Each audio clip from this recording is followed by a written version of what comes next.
Hello and welcome back to day 4 of the Greatness Within journey. 31 days to rediscover yourself and start creating a life worthy of you. So, yesterday we went through the exercise of just identifying the areas in which you're acting out of fear or obligation. It doesn't have to be anything major. Just pay attention to where that's happening, where you're choosing to do things a certain way out of fear of failing or missing out or what other people would say, or you're doing it out of obligation to someone or something that you feel has to happen because you think that's the only way it can happen and you have no choice but just do it even though you're not really in alignment with it. There's nothing right or wrong of doing that. It's just a matter of paying attention to how often you're doing this, because the more you do, the more you're saying no to yourself. And that doesn't mean you don't get to do those activities or hang out with those people.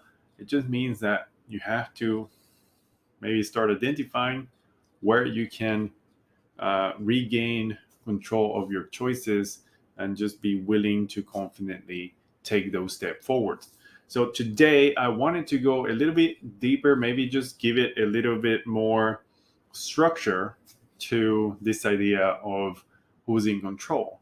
And the way I wrote this in my book, The Greatness Within, is the 3 signs that you may be living a lie. And I say maybe living a lie because I was in this situation where I was creating a persona and I was living according to the rules of the world that this persona had created. And I thought it was doing the right thing, but it just turned out to me being doing or creating this life in accordance to assumptions that other people influenced me to apply. And that's not right or wrong, and it's not to vilify those people. It's part of the circumstances. So 3 signs that you may be living a lie. The easiest one and the simplest one, or maybe the fastest one to identify: your first role models, your father, a mother figure, or somebody that fulfill those roles. How are you letting them influence your decisions? Like, are they part of the decision making process in their like upbringing and the way they raised you, and explicitly, like you're actually engaging with them? How often are you letting them in your decision making process, and how much leverage or influence do they have in that decision making process of you creating your life? I know that when in my stories that I shared in the first few videos, is I was doing what my dad wanted me to do in terms of playing a sport. I felt an obligation to meet his loyalty and his caring to by playing baseball, by um, like following those orders and like just staying with it. I turned out to be good at it, but at the end of the day, I was doing what he thought was best for me, and I just didn't know any better. I didn't challenge it. I didn't think much to it. I just went with it because it made sense at that point.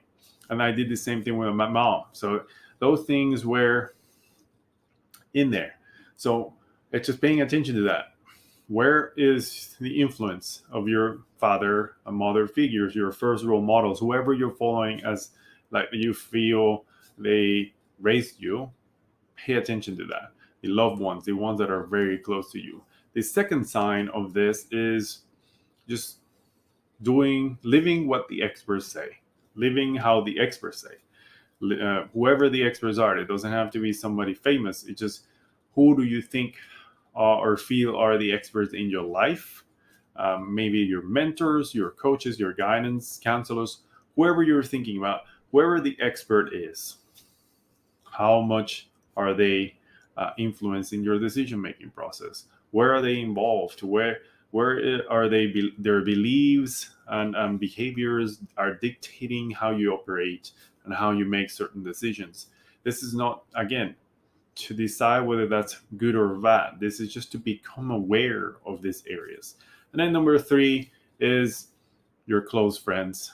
We are very used to seeing the phrase you become the average of the five people you hang out with the most, and that they say that of the salary, they say that of your behaviors. Just pay attention to that. Where are you letting this close circle of friends or your communities, the groups you belong to, influence and dictate some of the things that you do? Maybe dictate is too strong, but I just pay attention to what's influencing you. So, as a way to work through this process, I'll just read you the three questions, the way I phrase the three questions in the book. This is page 21 of the Greatness Within book. And it's just, maybe that's the exercise. Pick one of the questions, try to answer it, and just become aware of it. So, question number one is, to what extent is my life being ruled by what I think my parents want of me? To what extent is my life being ruled by what I think my parents want of me? Question number two, how quick am I to accept and apply expert advice to my life without actually validating that it works for me? How quick am I to accept and apply expert advice to my life without actually validating that it works for me? And question number three, how often do I change my actions and words to fit in with the crowd I am hanging out with? How often do I change my actions and words to fit in with the crowd I am hanging out with? Pick one question, share your answer, let me know what you think. Pay attention to how you answer those. There's no right or wrong, no need to pass judgment. You're just becoming aware of what's happening in your life at this moment. Thank you for watching, and I'll see you on the next one.